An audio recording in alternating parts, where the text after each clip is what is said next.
देवराजसेव्यमान पावनाग्रिपङ्कजं व्यालयज्ञसूत्रमिन्दुशेखरं कृपाकरम्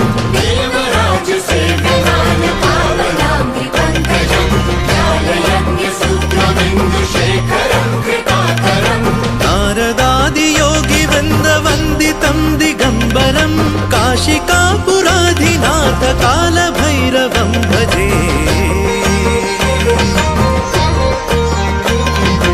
भानुकोटिभास्वरं भवाब्धितारकं परं नीलकण्ठमीप्सितार्थदायकं त्रिलोचनं कालकालमम्बुजाक्षमक्षशूलमक्षरं काशिकापुराधिनाथ कालभैरवं